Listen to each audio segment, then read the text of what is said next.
just tweeted that both the Panthers and Browns are seeking interviews with Josh McDaniels. With Josh McDaniels, do you think this might be a year he would look at finally leaving New England? I don't think Josh McDaniels is going to be back in New England. I don't think Nick Caserio is going to be back in New England. I would be stunned if either was. Those two organizations I tweeted about are very high on Josh McDaniels. If Jacksonville opens up, I've heard a buzz about Josh McDaniels and Scott Pioli there dating back to around Thanksgiving when those names were kind of being chattered about around within that facility. And look, do I think Josh McDaniels is a fit with Dave Gettleman? I don't. If the Giants are just about finding a fit with Dave Gettleman, Godspeed to that team and their fan base. If they are willing to talk to any and everyone and let the chips fall where they may through that process to get the best and the brightest, despite whatever press release they sent out this morning, then they may have a shot to compete with anybody out there for any talent, because there's a lot to like about that job, except for the personnel side. Okay, so much to unpack there.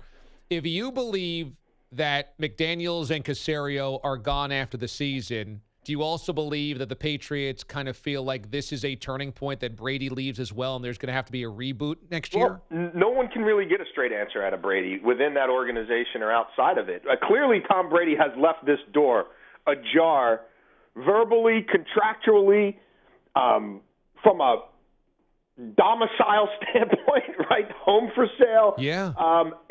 It is way more dangling participles than we've ever seen before regarding Tom Brady and his future. And he's been given many chances this year to say something along the lines of, come on, guys, I'm a Patriot for life. He hasn't come close to doing that. Now, is it all a leverage play? And is Tom Brady hedging his bets because, well, damn, if, you know what I mean, all my boys are out the door, then you know what? The Chargers need a quarterback, and maybe Miami, South Beach. I don't know. Would that be fun for a couple years? Outside of that, I don't see any fits for him. But I think both sides are playing a little bit of a game of chicken there, and I don't think the Patriots in their hearts could tell you what the constitution of their front office and coaching staff is going to be next year, because so much is in flux right now. Jason Canfora joins us this morning here on the show. One quick note about the Patriots. So you don't feel like Josh McDaniels is coach in waiting in New England? No, that's never. My reporting has never led me to that.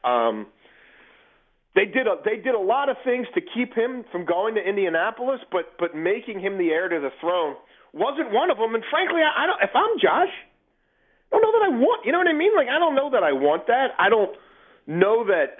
You want to be the guy you don't want to be the guy who replaces the guy. You want to be the guy who replaces the guy after the guy replaced the guy. You know what I mean? You don't want to be the guy who replaced Cal Ripken. You want to be the guy who replaced Ryan Miner, right? I mean, and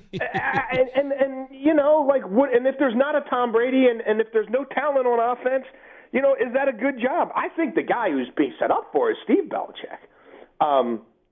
No, I don't think Josh has ever been told implicitly or explicitly, you're the next guy up, and like some people were saying it's in his contract and blah, blah, blah, blah. None of my reporting leads me to believe that that's true. And Josh why would you make that arrangement, not knowing what anything's going to look like 2, 3, 4 years down the road? For Josh, I mean, there's 6 openings. He's going to be in play. If Jacksonville opens up and we get to 6, I guarantee you Josh is a finalist for at least 3 of them. So why bind yourself to a scenario that you know the least about, which is the 2023 hypothetical New England Patriots, or 2022, or whenever Belichick says enough's enough. Yeah, that's interesting. So let's go back to your Gettleman point. It sounds like you think it's a broken idea to just pair Gettleman with a coach. When does it work? I mean, these arranged marriages, when does it work? Like the Jets just tried one, and the GM got fired 2 weeks after the draft, right? Yep. I mean... Yep. So when Irsay comes out and he has the kumbaya with Pagano and Grigson, and we're going to all go to therapy together. It'll be great. 9 months later, the wheels are off. I mean, when Bob Quinn came in and they're like, well, you got to keep Caldwell for a year, and then Caldwell does a really good job, but everybody in the league knew that Quinn wanted his boy Patricia, so you push Caldwell off a cliff despite being a winning Detroit Lions coach to bring in Patricia, they're already on the hot seat for next year. Season just barely ended. So you can do it that way. It doesn't seem to work. I mean, the Giants have been doing this half backsided going back to Coughlin, right? Where well, he's out, but we're keeping Jerry Reese, but Jerry's on a really short rope, and then the next coach knows that. And I mean, what have they done right? Lawrence Tynes, you know what I mean? Like the handling of McAdoo, the handling of Eli Manning, and the one-game Geno Smith, and then, no, Eli gets 2 more years out of that. Like, they've been a backwards franchise, period, straight up, point blank. I don't know about Pat Shurmur as a head coach. I do know this. He had no chance in Cleveland where the team was sold, basically, you know what I mean, while he was there and you knew he was out. And he had no chance with the roster Gettleman put together. No chance. Jason La Canfora joins us here, JLC, CBS Sports NFL Insider. The only reason that Jason Garrett has not been fired yet is because they're trying to be diplomatic because they're friends and they respect Jason Garrett within that Jones family, right? Yeah, I mean, I think they want to put the best and most lipstick on this pig that they can and dress it up as best they can and try to kumbaya it and mutual parting of the ways and, you know, accolades and platitudes that, frankly, probably weren't earned. But he's been a loyal soldier for a long time, going back to being a backup quarterback. He's one of Jerry's guys. Jerry is uber comfortable having him as a head coach because there wasn't going to be much pushback on anything. But everything runs its course, even in Jerry years. And it would be a staggering development for them to have reversed course on everything that they said quietly and at times even somewhat out loud about their expectations for this season. And then they can't win a terrible division while the other team is literally running out of players. And they did, you know, 2 teams are blowing up their, right? The 2 terrible teams are already blowing up their organization. And the Eagles are literally signing dudes off the street, and they still beat you. And you thought you had a Super Bowl roster, and you got 9 or 10 Pro Bowlers, and you can't win the NFC East. It would take a massive reversal of everything they've been saying for them now to go give Jason Garrett another year or 2 years or whatever. I know you're really busy today, so I just want to ask you, Ron Rivera, I'm sure, would have had a lot of good options. Why did he choose Washington? Well, if that gets officially done, and I expect it to, the one thing I'll say about Washington is it's a complete blank slate. I mean, Dan Snyder wasn't going to be able to pull off a trade for Mike Tomlin. David Shaw wasn't leaving Stanford for Washington. So if you're Dan Snyder and you've got a chance to lock up Ron Rivera and you think you definitely want a coach who's got experience as a head coach, either at college or the pros, and you think he's the best guy, and you fire Bruce Allen, who has been Teflon for a decade, and you say, Ron Rivera, man, look, you don't like our medical team, they're out. You don't like the way we do our physicals, we'll change it. You don't like the color of paint on the building, here you go, brother. Pick out whatever you want.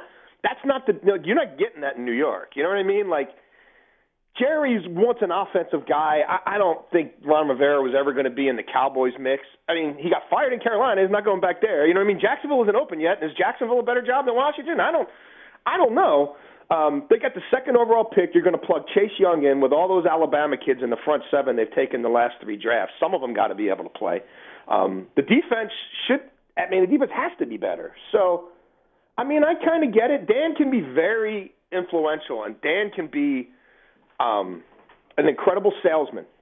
And so what is Ron really walking away from? I don't think he was going to be in the Dallas mix, and that's not even open yet officially. And if you're going to the Giants, it's their way, and it's clear that Ernie Accorsi and everybody who's ever held sway there holds as much sway as ever, and you're going there with a GM who you kind of already had a hot and cold relationship with at best in Carolina. I don't know that that's a better job. So I don't know. Sounds like you don't think that the Browns' job is a very good job either. I don't think you're going to get the same sort of carte blanche, here's the keys to everything in Cleveland that you would in Washington. And I think look, could Cleveland be a better job? You would think so, but I mean, Haslam and Snyder, the tenures are eerily similar. Neither has made a sound decision that's been able to get that organization on solid footing and start projecting them upwards. So, bottom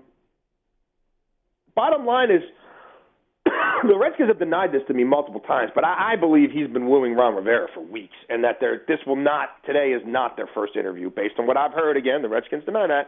And I think Dan has a way of being very persuasive, and he fired Jay Gruden with 2 months of the season left to be able to go out and be ahead of the pack.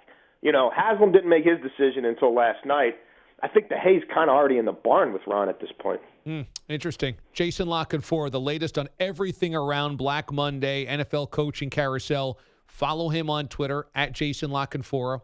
Read him at CBSSports.com. Analyst, writer, columnist there. You see him on the NFL Today, NFL on CBS, CBS Sports Network as well, all over our coverage. JLC, my man, it is always awesome to catch up with you. Thanks for all of the help along 2019. Can't wait to talk to you again in the new year.